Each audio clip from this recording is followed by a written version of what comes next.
Je trouve ça formidable d'avoir pu interviewer mon ami Jean-Paul Cara, qui a été l'auteur-compositeur de la chanson Oumanaoum, et de dire aux gens comment je suis arrivé à l'Eurovision, tu vois. C'est pas venu comme ça. Voilà. Alors justement, le titre du documentaire, c'est donc Oumanaoum, l'histoire de John Gabilou. Pourquoi ce titre? Parce que la chanson, elle est emblématique. C'est grâce à cette chanson qu'il a pu représenter la France en 1980. Donc c'est un peu, c'est une grande date. Donc pour moi, c'était important. Puis il y avait une connotation en plus dans Oumanaoum un peu polynésienne. Donc je trouvais ça intéressant de prendre ce titre-là. Et qu'est-ce qu'elle a représenté alors, cette chanson, dans votre carrière? C'est le summum d'une carrière de pouvoir faire l'Eurovision. Ça s'est passé à Dublin. Enfin, d'abord, il y a eu le concours de la chanson française où j'ai gagné. Au départ, il y avait 2000 chansons proposées dans des enveloppes. Et ils ont sélectionné 11. Ils devaient sélectionner 10. Mais le 11e, c'était moi. Donc, après, il y a eu le concours basé sur 2 week-ends, 2 dimanches. Et après, ils ont sélectionné 5 pour faire la finale. Et en finale, c'était le public qui votait par téléphone. TF1 avait appelé 1000 personnes. Regardez demain le concours de la chanson française et vous allez voter. Après 500 personnes qu'ils ont appelées, j'étais déjà loin devant. C'était Gabilou avec les autres, quoi. Et donc, la chanson était forte. Oumanaoum, c'est une chanson prémonitoire, c'est une chanson d'avenir.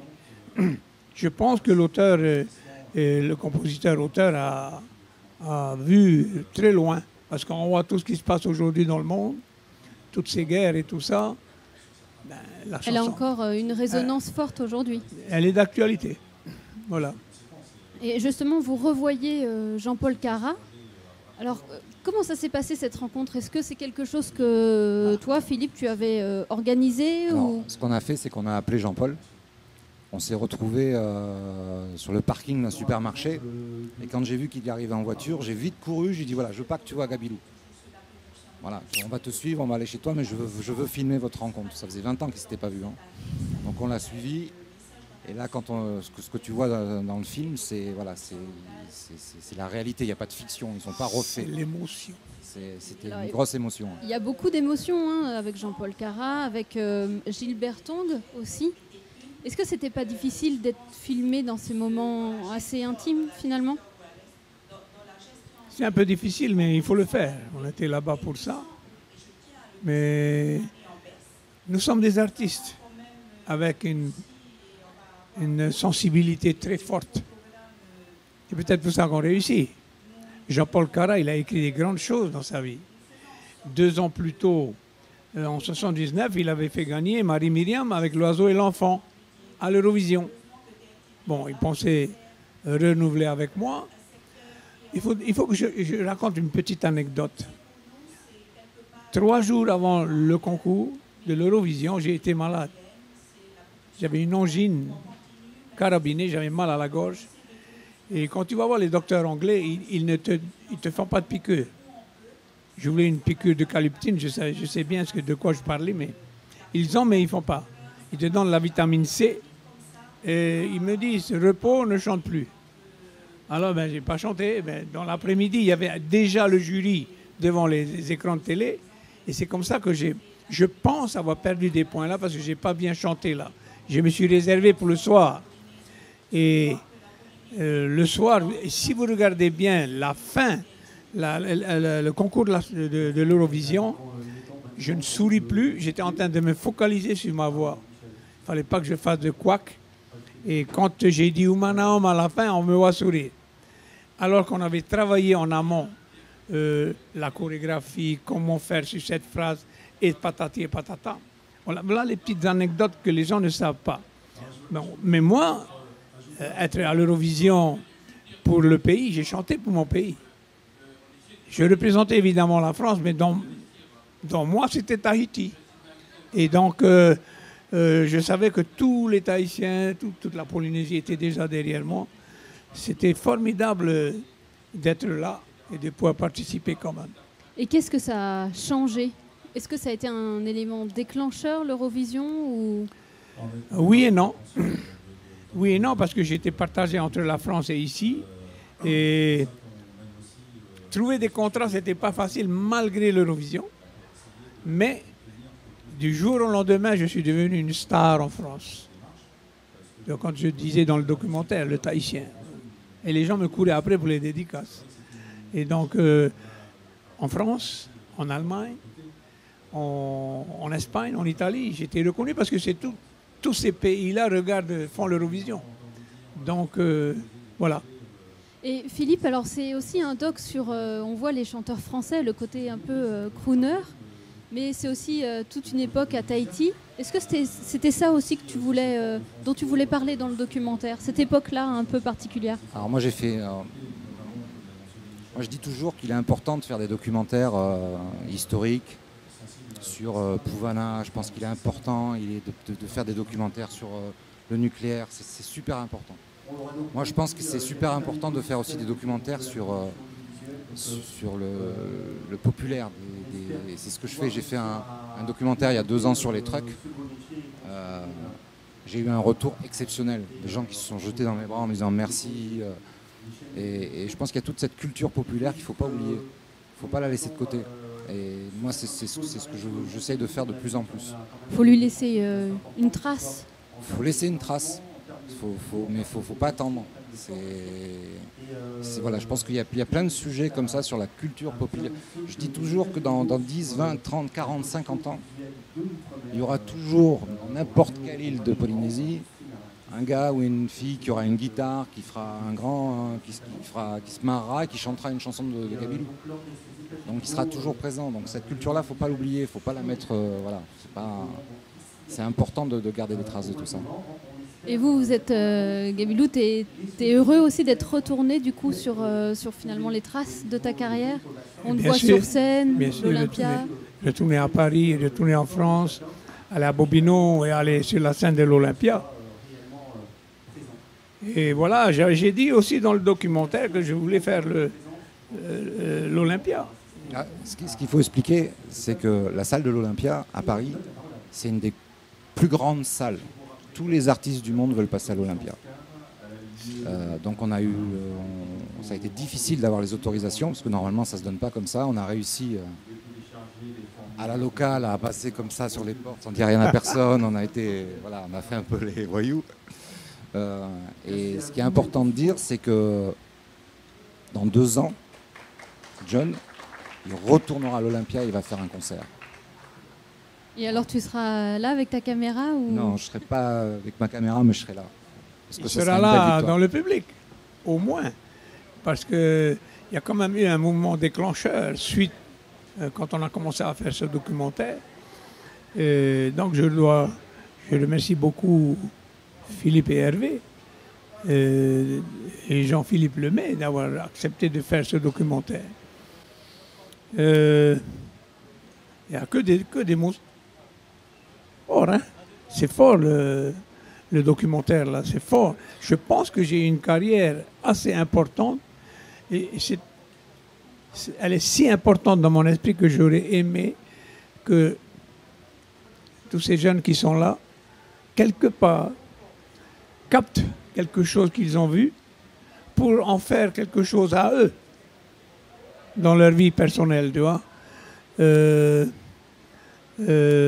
Moi, c'est la musique. Je fais beaucoup de sport en ce moment. Je me prépare pour l'Olympia. Je suis coaché par Roberto Cowen, qui a une salle de gym là, à Pamatay. Parce que je prends très au sérieux mon déplacement sur Paris. Avant ça, il y aura des galas ici. Je ne m'arrêterai pas, comme je disais dans le documentaire. Les moments les plus importants de ma vie, c'est quand je prends un micro, je suis sur scène et je sais que je vais chanter. Voilà. C'est les meilleurs moments de ma vie, ça. Alors on voit qu'il y a beaucoup d'émotions. Quelle a été ta réaction quand tu l'as vu quand tu l'as découvert la première fois? Ça a été...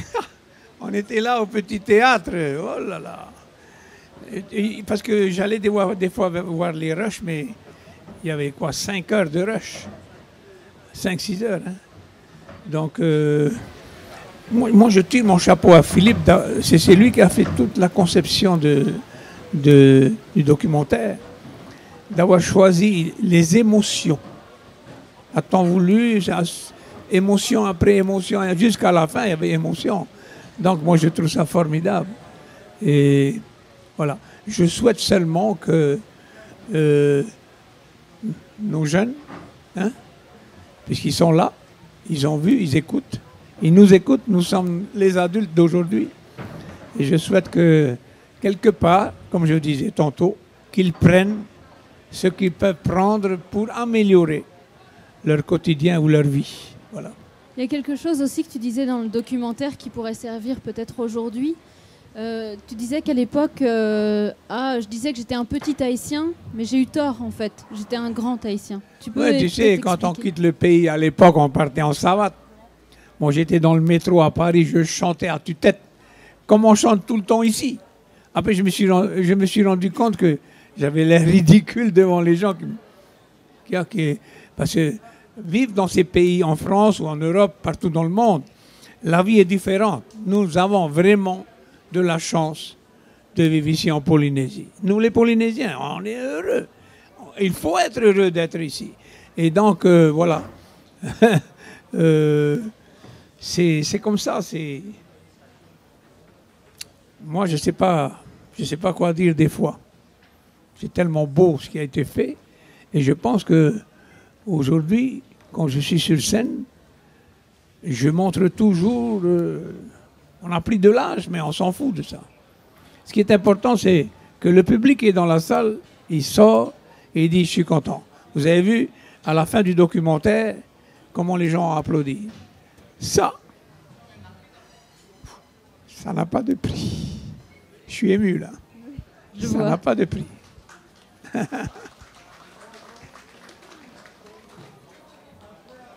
Est-ce que des gens ont des questions dans le public ? Allez. Micro. Est-ce que vous saviez que John, il avait eu cette carrière? Non. Interviewé par Michel Drucker, rencontre avec les plus grands. Ouais. Comment ça se passait tout ça, Aznavour? Michel Drucker, je peux raconter comment on s'est rencontrés. La première fois que j'ai chanté avec Clo-Clo, il y avait 6000 nanas en délire pour lui. Mais je les ai fait lever parce que j'ai chanté une chanson de Clo-Clo que je ne savais pas que c'était à lui, My Way. C'était la chanson que je terminais mon spectacle avec. Je faisais un contre-ut là avec la voix très haute. Ils se sont soulevés et Clo-Clo est sorti de sa loge. Il a mis sa tête dehors des rideaux. Il était en train de se raser.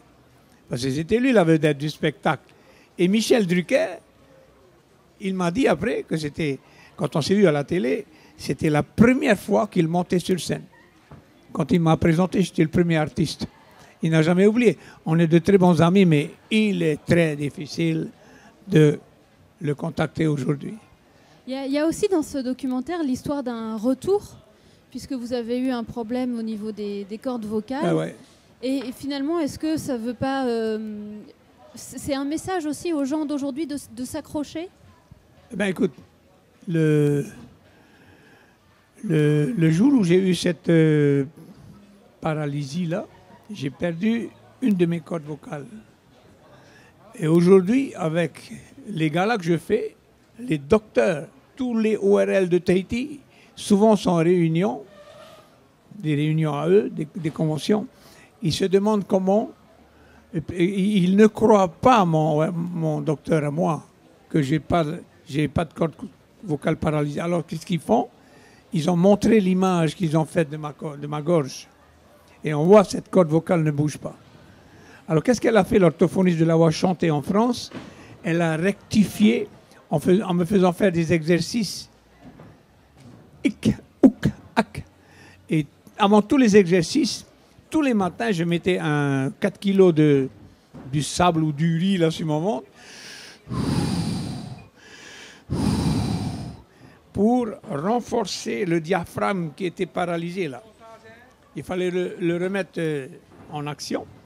Qu'est-ce que j'ai fait? Moi, j'ai fait de la natation, j'ai refait de la montagne, la chasse, beaucoup marché, pour remuscler le diaphragme. Ensuite, j'ai fait des cours d'orthophonistes de la voix chantée. Il n'y en a pas ici. Il y a plein d'orthophonistes partout dans le monde, mais en France, il y en a 2. Et cette femme, elle s'appelait Veille. Elle était toute petite, bonne femme. Mais après 7 séances, elle me demande d'amener une guitare. J'ai amené un ukulélé. Et la première chanson que j'ai chantée, c'est « J'avais une toute petite voix. Voilà. Et donc, après, petit à petit, je suis revenu ici. J'ai fait avec Moyata. Pendant 1 an, j'ai continué à faire mes cours tous les matins. Et un jour, pop, c'est revenu. Je peux rechanter. Et je peux encore faire des prouesses. Voilà. Et depuis 2001, depuis l'an 2000, j'ai rempli Toata plusieurs fois. Et avec cette corde vocale paralysée. Elle est toujours paralysée, mais je travaille beaucoup plus aujourd'hui et j'ai besoin de chanter. Tous les jours, je chante parce que je prépare un gala ici à l'Otak, là, Farita Huitinui, le 9 avril. Donc, voilà, je chante, je reprends mes programmes d'avant, puisque je vais faire un gala avec l'orchestre des Barefoot Boys, là. Voilà. Et est-ce que quand on fait un documentaire sur quelqu'un comme Gabilou, longue carrière, personnage important de Tahiti et de Nouvelle-Calédonie, est-ce que tu as appris aussi, toi, des choses sur lui dont tu te doutais pas, à filmer dans l'intimité comme ça? J'ai appris que monsieur, parce qu'il est un peu sauvage, un peu ours, tu vois, des fois il peut un peu... Moi j'ai appris voilà, j'ai découvert sa sensibilité, c'est-à-dire qu'à un moment donné, il a vu que j'étais pas là, j'ai essayé de me faire le plus discret possible. Et voilà, moi j'ai découvert sa sensibilité. Les moments d'émotion, c'était comment pour filmer alors? C'était juste le pied. Dès qu'il commençait à pleurer, moi j'étais... parce que les gens ne connaissent pas. Les gens connaissent pas. Non, je crois que ma plus grande réussite, c'est ça. Quand j'ai montré le film à Polynésie Première, une des personnes de Polynésie Première m'avait dit bon attends, vas-y, montre-nous ton film sur Gabilou. Mais bon, Gabilou, il est chiant, quoi. Ouais, il est toujours en train de venir nous voir. Est-ce que je peux pas passer ça? Est-ce que je veux ça? J'ai fait mon concert. Et puis à la fin du documentaire, ce gars-là, il était contre le mur, comme ça, il s'est retourné. Je vais être vulgaire. Hein. Il se retourne, il me dit tu fais chier. Pourquoi tu me dis ça? Il me dit parce que j'aimais pas ce gars. Et après ton documentaire, j'aime Gabilou. Pour moi, c'était gagné. C'est merveilleux. Mais on a chacun sa sensibilité, son caractère. Quand on vivait à Papeete avant, on était dans la jungle de Papeete. Il fallait se défendre. Parce qu'il y avait plein de voyous. Hein. Et après, il y a eu la chanson. Et quand j'avais compris en allant en France qu'il fallait aller à la télé pour se faire connaître, parce que quand tu fais quelque chose, il faut la promotion. C'est le plus important, c'est la promotion. Promo. Comment on fait la lessive? C'est de la promo à la télé. Hein? C'est toutes les choses. Porcinou, c'est la promo. Gabilou, c'est la promo. Et les jeunes aujourd'hui qui voudraient peut-être faire une carrière d'artiste, tu leur dirais quoi? Il faut prendre un petit ukulélé et chanter les chants Gabilou. Mes enfants, ils ont du reggae, de tout ça dans l'esprit. Tous les jours, je leur dis, chantez les chansons de votre papa. Vous allez casser la croûte avec. Les Barefoot Boys, c'est populaire. Vous allez aller dans toutes les boîtes, il y a toujours du Barefoot, il y a toujours du Gabilou. Et donc, voilà ce que je peux leur dire. Prenez un petit ukulélé, une petite guitare, grattez, chantez, apprenez. On ne sait jamais. Et ça te fait quoi de voir les jeunes là qui sont là finalement, on pourrait dire Gabilou c'est ringard, mais apparemment non, puisqu'il y a beaucoup de jeunes qui sont là. Non. Alors je vais t'expliquer une chose. Le public tahitien, je viens de le dire tout à l'heure, je suis dans le sang du tahitien. On ne peut pas m'enlever. Et donc, eux, ils savent d'où je viens. Aujourd'hui, ils découvrent le documentaire. Tu vois? Il y a plein d'autres choses que j'ai faites qu'on ne peut pas tout mettre dedans. Mais il a mis l'essentiel. Et donc, voilà, il faut gratter, il faut chanter. Chanter en groupe, chanter à la messe, chanter partout. Mais chanter, ça fait partie du quotidien des Tahitiens. Voilà. Est-ce qu'il y a des questions alors dans le public? Ils sont subjugués là. Et la chanson Oumana Oum, vous la connaissez de l'Eurovision?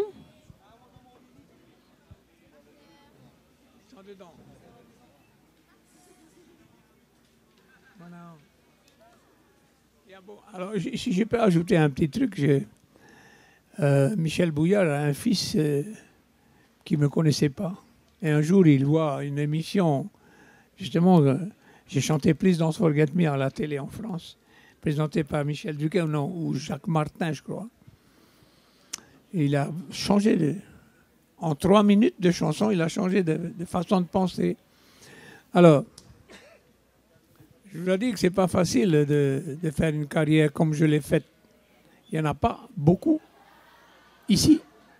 Je ne vois pas. Pour faire exactement ce que je fais, ils ont tous peur. Mais moi, je n'ai pas peur. Je n'ai pas peur. Je me suis cassé la gueule combien de fois.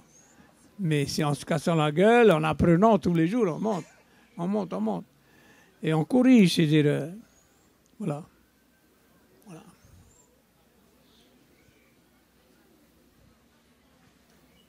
Bon, et Philippe, pour une dernière question, quels sont les prochains documentaires alors? Là, je termine un documentaire sur le Ori Tahiti au Japon. Et j'en prépare un autre sur un peu plus compliqué, sur un... Attends, parce qu'il ne faut pas tout dévoiler, mais je reprends un Polynésien qui ne se pose pas la question de savoir s'il est polynésien, parce qu'il est polynésien, point barre. Donc je parle de la culture, et en faisant des recherches, je me suis aperçu qu'un de ses aïeuls est arrivé en 1800 sur l'île de Wainé. C'était un matelot corse qui a déserté son bateau, qui s'est marié avec une princesse de l'époque. Et c'est une famille qui a beaucoup compté. Et donc j'ai retrouvé, enfin je suis en train de retrouver sa famille côté corse. Et lui qui n'est jamais sorti de Tahiti, j'ai réussi à le convaincre à me suivre et on va retourner dans ce village corse pour essayer de retrouver les membres de son autre famille, de son autre île. Toujours beaucoup d'émotions alors. Moi j'aime bien, moi. Je trouve que l'émotion, c'est... on voit assez de violence à la télé, de trucs pas beaux, de mauvaises nouvelles. Donc je me dis que... Faire des documentaires sur des belles choses, c'est satisfaisant. Un petit peu de beau, un petit peu de... Voilà. Il faut le faire, c'est important. Si je peux ajouter un truc, vous voyez, tous les documentaires qui passent à la télé sont les meilleurs moments de la télé de Tahiti. On parle d'Australie, de Nouvelle-Zélande, de Tahiti, du monde. On parle beaucoup des Tahitiens. Et ça, c'est bien. Mais les films de violence, il n'y a que ça. Et j'aime pas trop. Et j'aime pas trop. Dans le monde, il y a tellement de violence. Soyez heureux de vivre ici. On a vraiment un beau pays. Bon, bah, sur ces belles paroles, toujours pas de questions. Ah.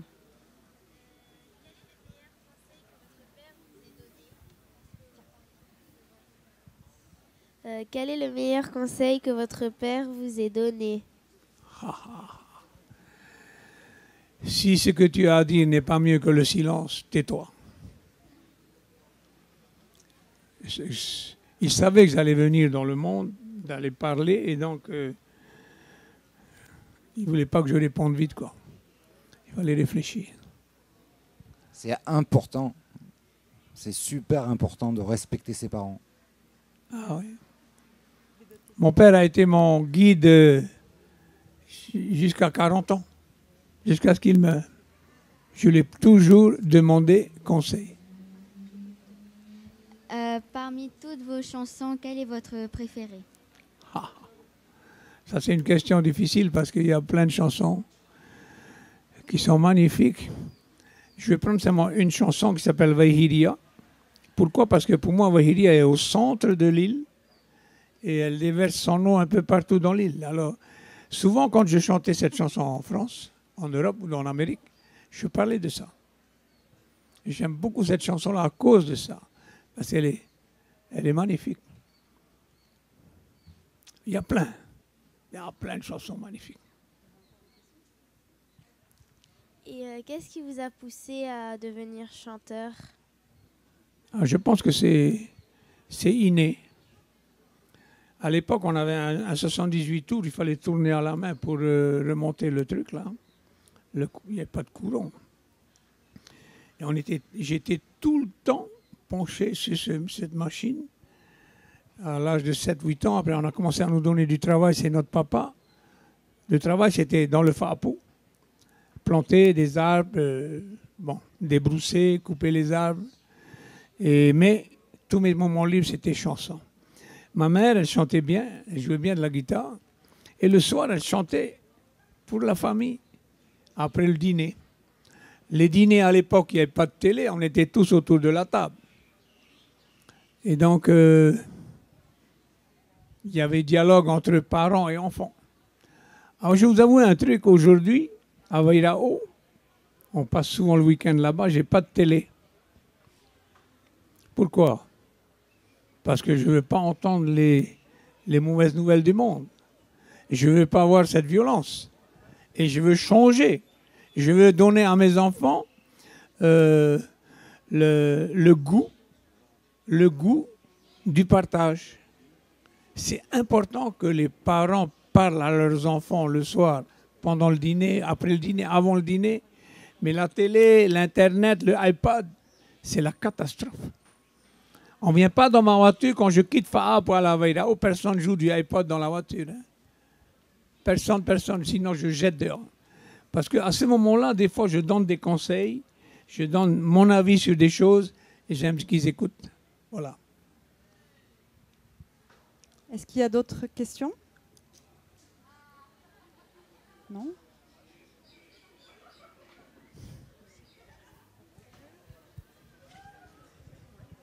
Bon, bah merci beaucoup. Merci beaucoup à Gabilo et à Philippe Sintès d'avoir été avec nous pour répondre aux questions.